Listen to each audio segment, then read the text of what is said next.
Hi guys, welcome to Project Fev Tarot and More. Let me shut off this fan. I think it's making like a buzzing noise in the background. So, Project Fev Tarot and More. I'm Sharon, Intuitive Empath, and I'm channeling energy for July 7th in the daily vibe.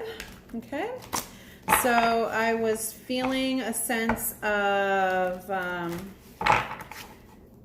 basically self-consciousness is the theme. Energy or emotional experience for today.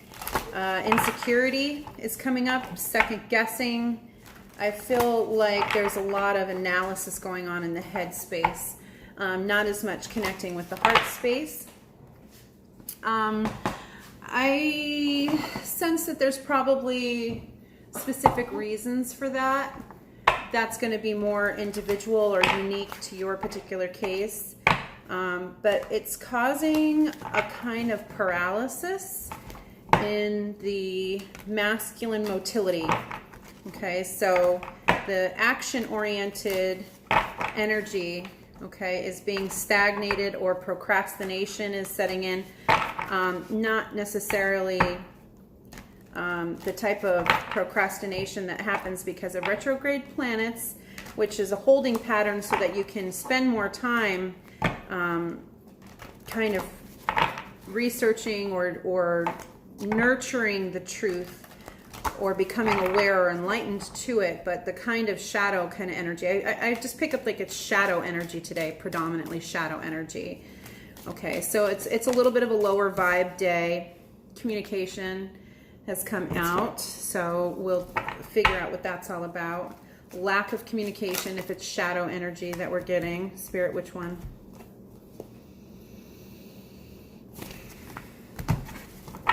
Okay, putting them back in, too many. I'm going to see which one of those comes out.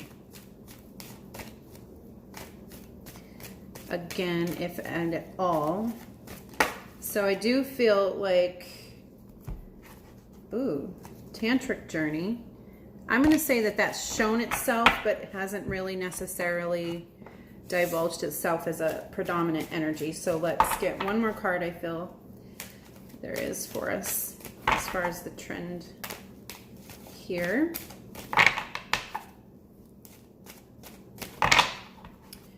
I want to note that I have had significant challenges, you guys. Video divine masculine.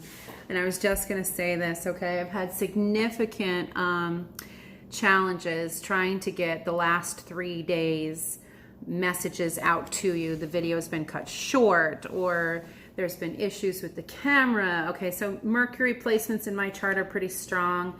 Mercury is going to be going retrograde soon. I could be experiencing that because of Mercury retrograde, or there, you know, and I do tend to, you know, try to do divine protection energies.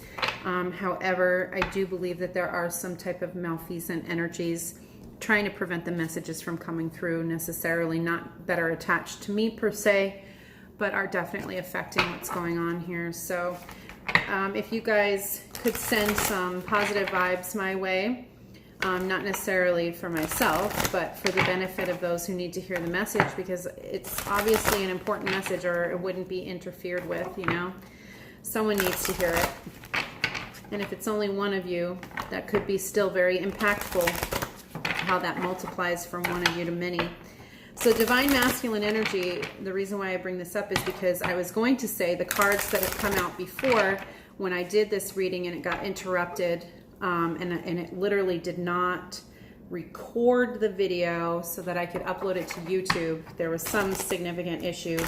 It wouldn't even play it back on my video player on my device here. So it's definitely a communication error between the devices and the format in which it was being recorded, or something was going on there. But the divine masculine card came up in the previous read, so, and it was the main theme.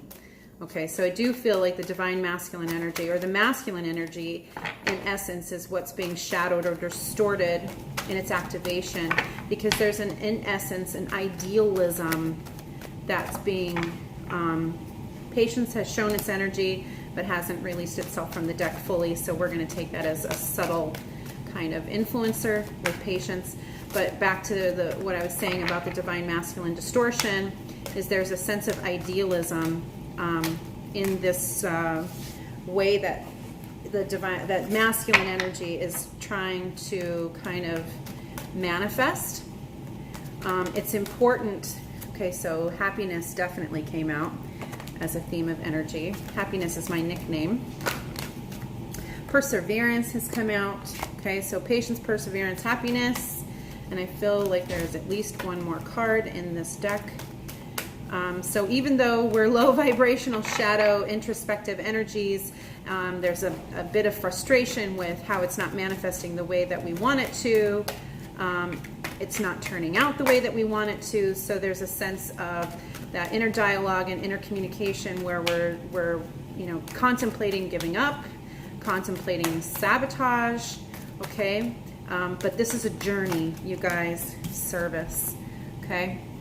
So there's the last card in that deck, and then I do believe that we have some positive affirmations coming from the Oracle deck with Ganesh, which is the remover of obstacles, specifically. So let's shuffle up this deck and find out what else we have coming through to embody the message here. So when we talk about communication issues, communication isn't just about being able to speak eloquently or use the right words or say the right things. It's also about understanding each other. Or the point of communication is you might as well speak two different languages. Okay, and it can be very frustrating to have either a lack of communication, no communication, or to not have the desired outcome when you spend all that time and effort and energy communicating and it's still not good enough. Okay, so the judgment that is being passed there really isn't seeing progress where there is progress, because the expectation or the idealism and the attitude is that it should be done. We should be in the clear. There should be some type of progress that we've both experienced, or progress at the job, or progress that's tangible and measurable. And that isn't actually the case per se in the perception, okay? But that's only happening in the perception. Progress is actually taking place, and working through those difficult conversations, working through the storming phases. It actually is progress. Being enough, there you go. Being enough, definitely. Taking it for what it is and allowing it to represent itself altruistically without distorting it, okay? And then the work card definitely come out for the energy there, okay? And then not distorting it with your perception of what you think it should be, okay? So telling yourself that the progress that has been evidently made is not valuable at all because it's not comparable to the idealism, okay? So that's where we're at with this. Is it's like we're still trying to take these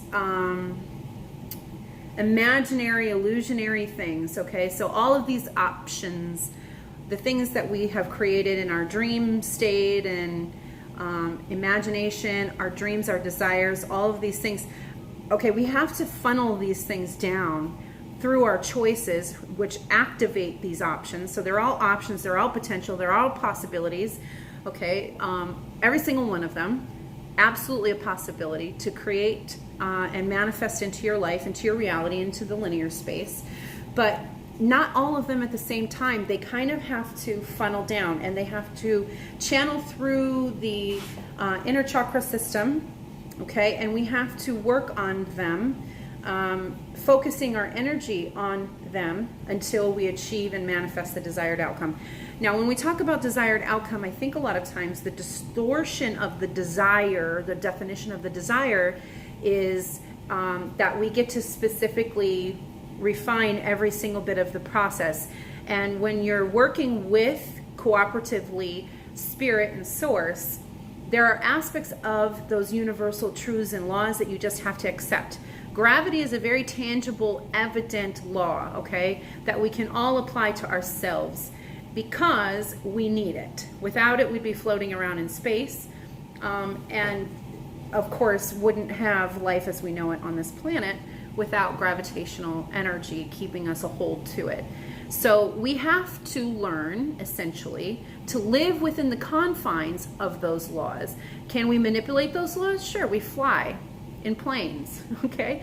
And we use different forces specifically, okay? But is gravity still there? Yes, gravity is always still there. We just learn how to get, in a way, what we want, even though gravity is present, okay? So you have to learn how to, I want to say, manipulate, in the positive form of manipulation, manipulate those things and tinker with them to find the balance that produces the desired outcome, which is to go from this continent to that continent in less than 12 hours. That would be great, right? Okay, how did we manifest that?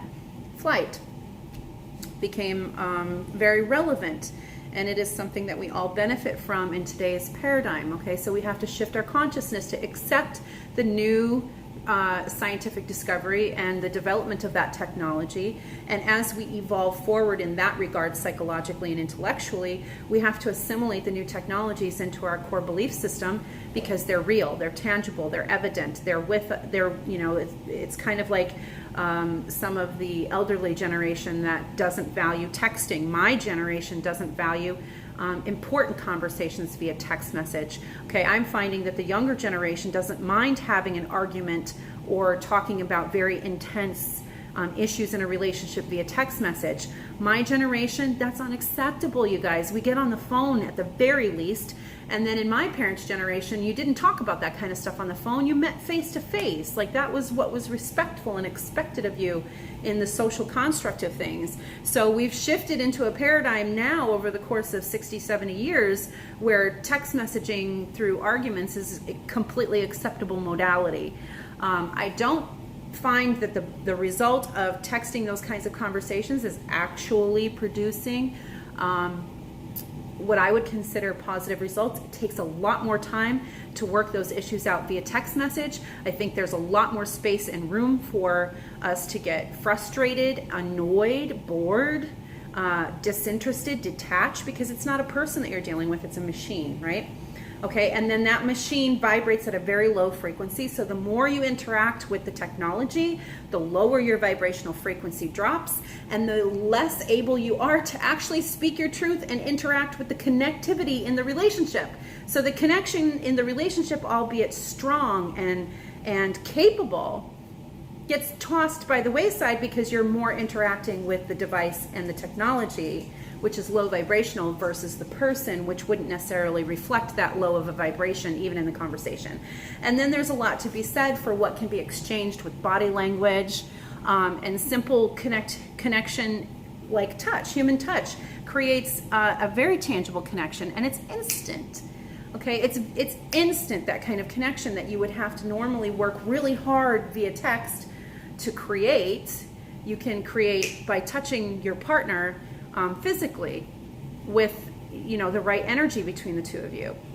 Okay, so some of these problems that we're experiencing in communication with each other are linked to the way that we're choosing, or the modality or medium that we're choosing in which to communicate through these issues. Okay, significant.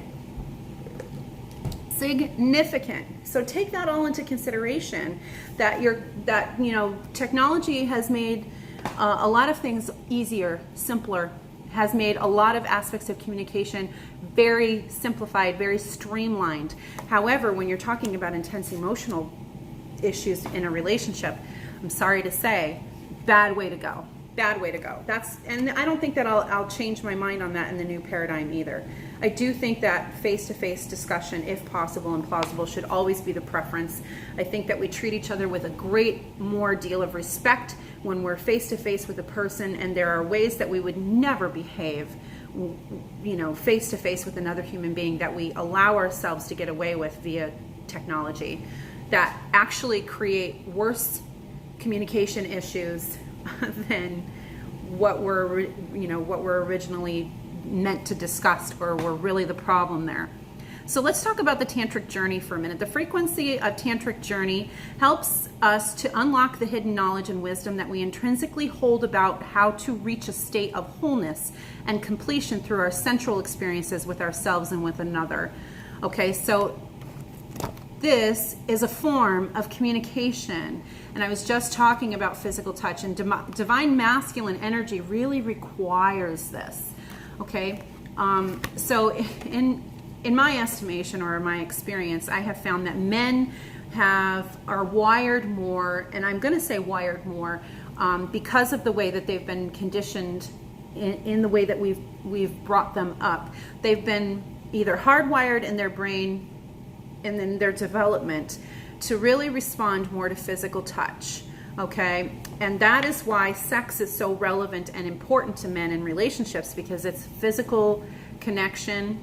And it helps maintain a connection that is not necessarily nurtured and fostered naturally by the way the masculine energy is, because the masculine energy is about doing. So a man that is in his do masculine energy needs to do you too, ladies. That's just part of the whole process of the relationship. Okay, he needs to actually be able to physically, tangibly touch you. He needs to interact with you that way. And I think that for me, it's an important thing too in a relationship when I'm interacting with my partner, specifically when we're talking about love, romantic interest, and divine partnership. Okay, outside of that, if that's not your situation, communication and tantric journey is really about getting in touch with yourself and aligning your feminine and masculine energies together. Activating a Kundalini experience through your chakra system and being inspired to take your ideas and transmute them into your environment in a very real way. Okay, and communication has to do with your internal dialogue in that essence, because you can talk yourself right out of your inspiration and never take action on a brilliant idea that could change the face of humanity in the way that we interact with each other. There are perfect examples of this throughout history where people have had amazing ideas, but they've never known how to, or have never actually taken action towards being ambitious in the way that they've marketed them, or believed enough in what it is to think that everybody would want one. Okay, so self-sabotage, doubt, and a lack of deservedness can sometimes stand between you and what you really want, or what is really meant for you. Because that's the other thing too, is it's like you were given the idea, you were given the inspiration, it came to you, you were given the knowledge of that. So it very much is real that if it's been gifted to you, then everything that is associated with the the abundance that comes as a result of that inspiration is also yours. It belongs to you too. And so many times I find that people take this inspiration, they take this idea, they take action on it, and then they get cheated or robbed somehow out of the abundance that's associated with that, for either lack of knowledge, naivety, a lack of discipline, a lack of know-how, a lack of protection. Okay, that happens all the time. People get taken advantage of for their ideas. And, just it's incredible what type of distortions of this masculine energy have taken place as a result of that too. So we can talk ourselves right out of taking action on these inspirations because of those situations historically that we've heard about from other people's experiences too.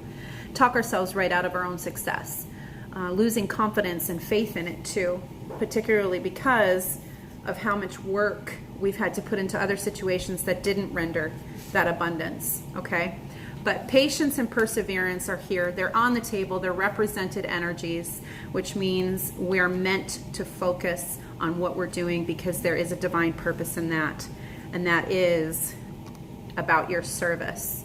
Okay, I feel good when I can help others. I know I do. I work in the healthcare industry, and then of course I do this spiritually to help people grow and to become more aware and maintain their alignment and focus. I really would love to see everybody happy and foster that in any way possible, championing that as a cheerleader for everyone else if I possibly could, because I've achieved a great deal of internal happiness, and that has rendered a significant amount of abundance, and not just financial abundance, but I have deeper connections with more meaningful people in my life, and I have been sent gurus and gifted and blessed with people who have contributed to my life in ways like I can't even tell you. It trickles down to the very simple. I was at dinner at Chili's the other night, having dinner with my boys, and someone felt so compelled and inspired to be generous that this person literally anonymously paid for our dinner, like like not, you know, pay it forward at Starbucks buying a coffee, but literally our entire dinner. And I was so incredibly touched by the fact that someone would be so generous. And I mean, literally walked out of Chili's and just was so proud to be able to share with my kids that kind of humanity still exists in the world, and that we can experience it. You know, we can do that for each other, but we can also experience it. And it was so validating, because it just lets me know, like, I'm vibing right where I need to be. I'm exactly where I need to be, because those blessings are just coming through. And, you know, that abundance is really just seeping its way into every part of my life in every single way. So, you know, and there are lots and lots of moments like that happen throughout my day, throughout my life. You know, just amazing opportunities that have been kind of handed to me, like, here, you know, we saw you here on Instagram, and, you know, we think that you would be amazing in this photo shoot. And it's like, really? I haven't pursued a modeling career in any way, shape, or form. And I really hadn't ever, you can, you know, not that you would ask my friends, but it's like, I literally haven't pursued anything like that. But I just find it so interesting that some people will search and search and work and work and work and work and work to get their opportunity. And I'm literally getting DMs, you know, like, hey, have you ever considered? And it's like, unbelievable. It's just undeniable that this works, you guys. It's undeniable that high vibrational frequency and internal work and processing and aligning yourself with your truth and activating yourself in your altruistic nature, your genuine self, and doing the internal work and the spiritual work brings abundance. Like, I can't tell you how spot on that absolutely is. Undeniable in my life. Undeniable in my life. I've experienced it across the board in multi dimensions, you guys. So those are only some simple examples of what that actually is. Proof is in the pudding, and the pudding tastes good. I know that's not the kind of pudding that's talking about, but play on words, whatever. Meh. So, a state of wholeness and completion through our central experiences. We talked about the divine masculine and the correlation of that. So it primarily uses the senses as a pathway towards focusing the mind and ultimately letting go of that mind to reach a state of internal oneness. Okay, so Kundalini came up, Kundalini activation. We've been talking a lot about that, so it's interesting that we would manifest the Tantric Journey card. And no doubt part of what's happening here and what may be inspiring a lot of the masculine energy is the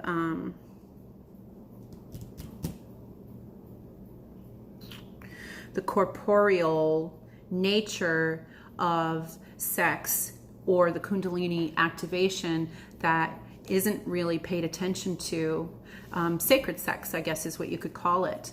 That sex that inspires and muses a man to work harder, dig deeper, persevere, because he understands, or the masculine presence in you understands, that there is some great benefit to everything that is being invested, okay?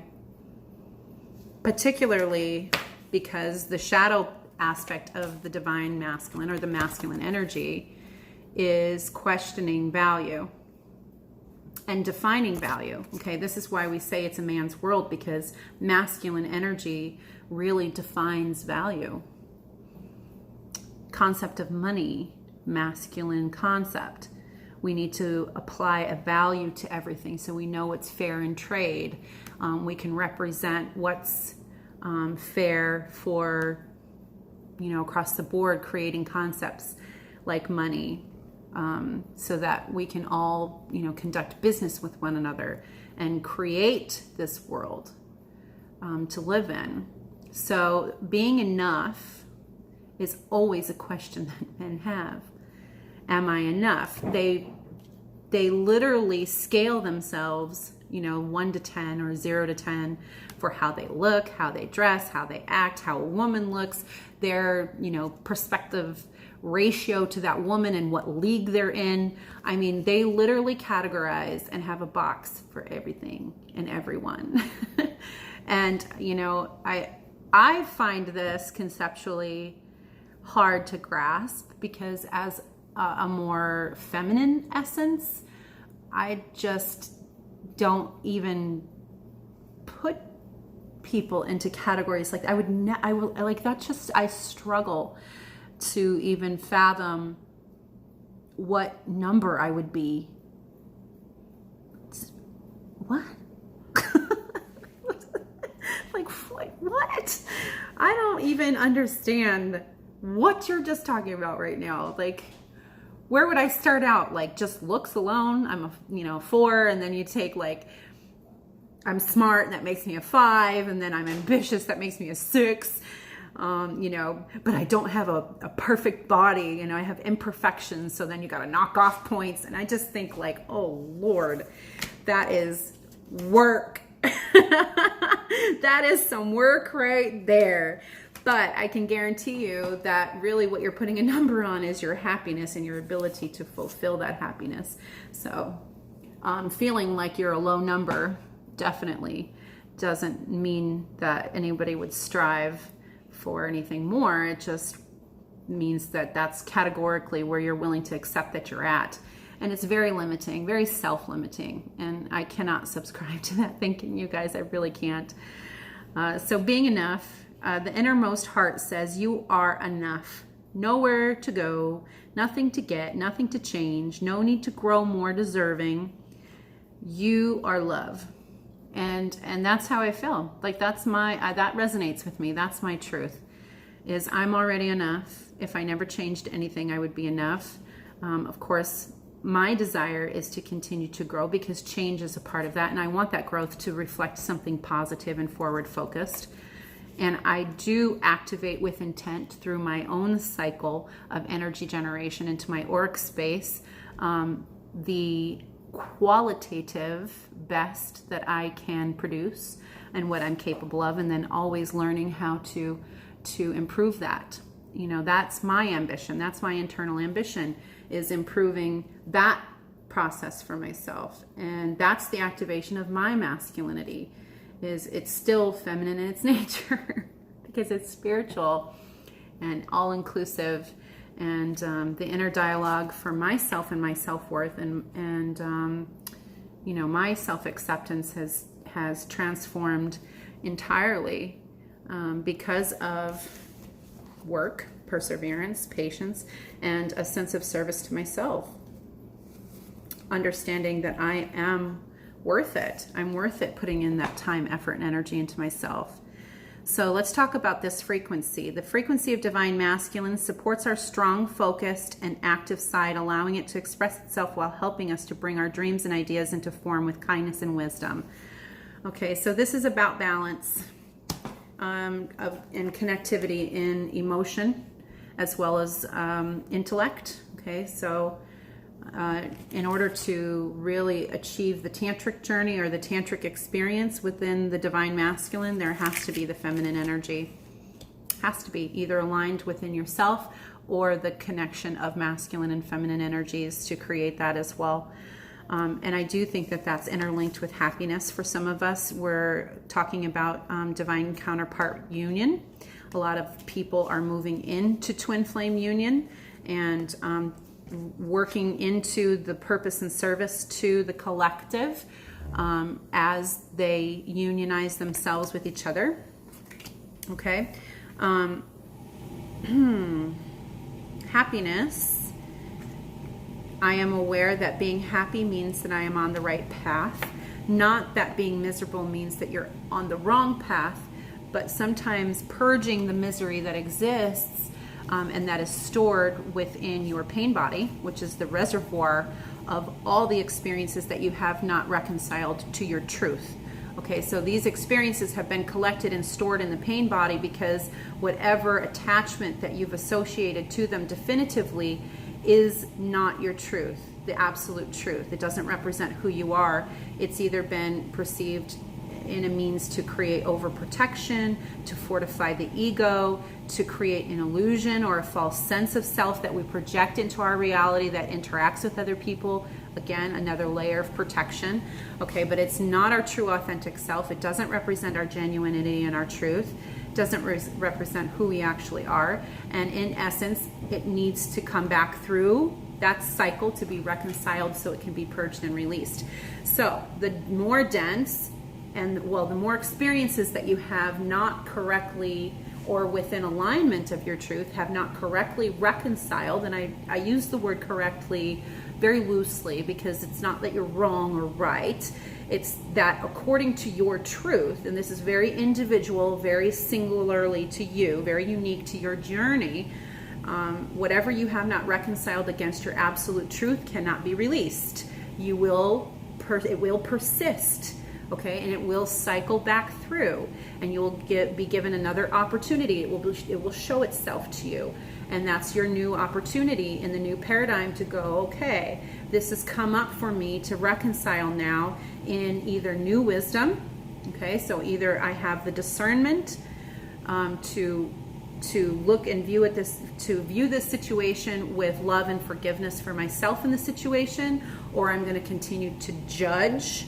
Okay, and apply judgment, and that judgment will render an incorrect truth, okay, or a false truth or an illusion, and it will cycle back through. And the more experiences that you have over time that are reconciled incorrectly to your truth, pent up in that, and create significant points of resistance until it's all you can experience as you run these cycles. So if you find yourself in this vicious cycle of constant fluctuation where you are forced to remember these traumas and it re-traumatizes you and you keep re-experiencing these things, it is simply a matter of the fact is you're not reconciling it to your truth. So what do you find to be the absolution in that?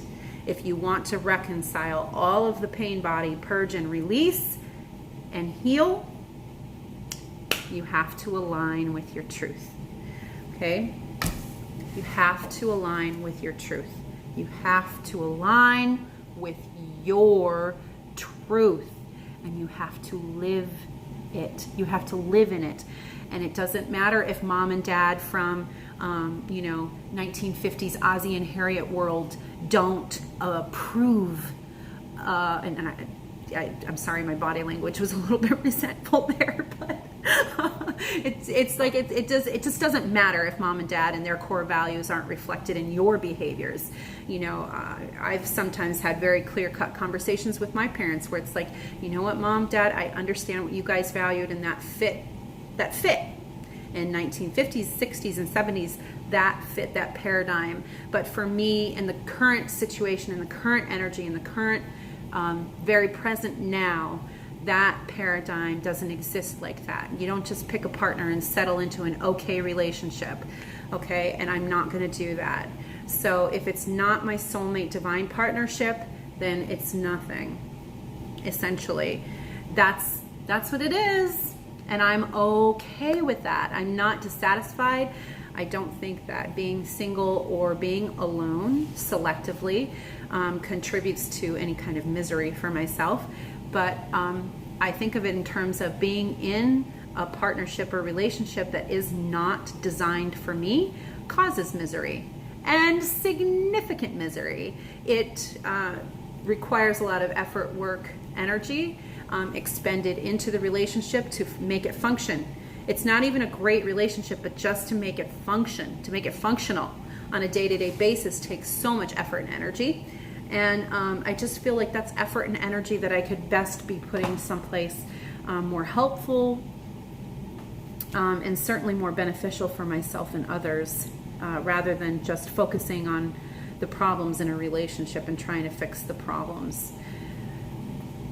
Problems are going to be there no matter what relationship you're in. There's going to be that type of thing, but it's the attitude of the person that you're with. It either fits or it doesn't. Okay, so you're either a good fit for each other or you're not, and it's that simple as far as I'm concerned. So if someone decides that they're not a good fit with me and they don't want to engage in the relationship, no matter how I feel about them or no matter how I feel about the relationship or the potential of it, I'm not going to idealize the situation. It's very real for me.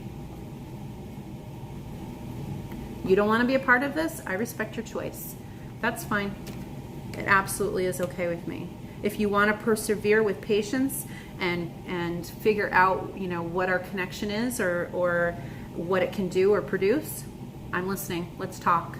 Okay, let's work things out. Communicate, right?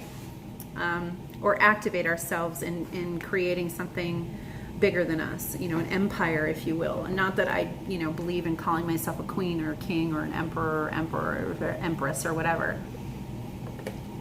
But, you know, I do think in essence of like building an empire as far as that's concerned to some degree. And that does require healthy masculine energy. And it does require consistency and perseverance. So let's read the affirmations for the realignment process today. So when and what are we going to experience? So what we would experience is we want to give up. We want to quit because this is getting hard. Like, it's really getting hard. We're impatient because what we have been trying to manifest as the desired outcome is still not here, for goodness sake. And that does not necessarily feel very happy per se right now. Okay, so we're questioning, am I not doing enough? Is there, you know, more different type of work that I need to be doing? So we're calling into question with our intellect and logic if we need to revise the service to this plan, because for whatever reason, the collective is thinking that it should have happened by now. Okay? Divine timing is at play here, you guys. You don't get to rush the universe and tell it when it's ready. Sorry. You just have to persevere through it. You just have to keep doing what you're doing until the universe releases and lets you, you know, until you receive the outcome, whatever the outcome is. And if you quit, that's the outcome. If you get impatient and you change focus now, that's the outcome. You'll start all over again on a different path, and it might feel fresh and good for a minute, but it might render the same type of experience with impatience and, you know, working too hard and not being enough. So with perseverance, I know that I can do whatever I set my mind to. Okay, and that's very much a masculine attitude when there's that ambitious and focus towards what a man wants. What gets in between a man and what he really wants? Not a damn thing, yo. Not a damn thing. When a man is lit on fire and he wants something, he'll be patient. He will. He'll be patient. He will put in the work. He will make the time.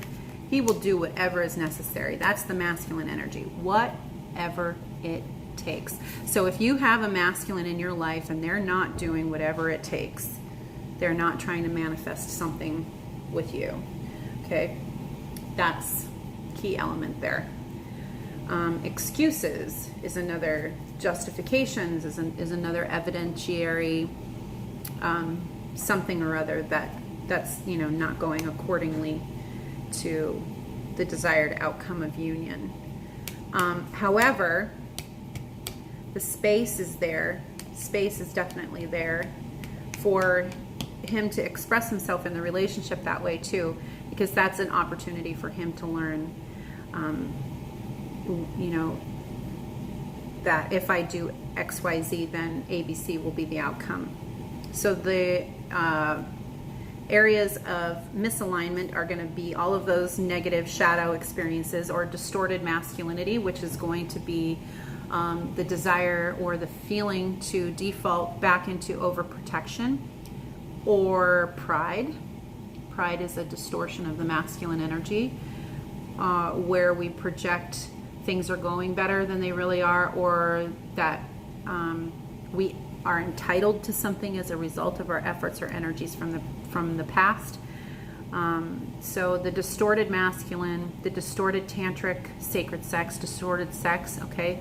So falling into patterns of using sexual connection to reconnect thoroughly in the relationship without investing in any other way would be another distortion of that. Or using insensitive communication patterns, or not communicating, withholding communication is also a distorted masculine energy. So if those are happening, or you find yourself aware that those are taking place, it's out of alignment of the goal of union or of manifesting at all, whatever it is that you're trying to manifest. Those are all out of alignment of that high vibrational frequency that generates the law of attraction. Okay. So deep breath, relax, release, and recite.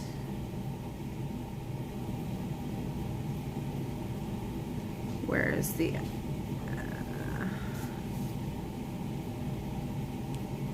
okay.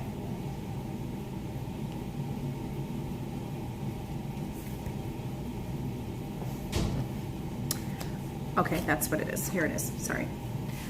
Release, recite. I accept that everything happens in divine order. Patience is the name of the game here, you guys. I accept that everything happens in divine order. Recite it until you feel it deeply and until it affects you. I accept that everything happens in divine order.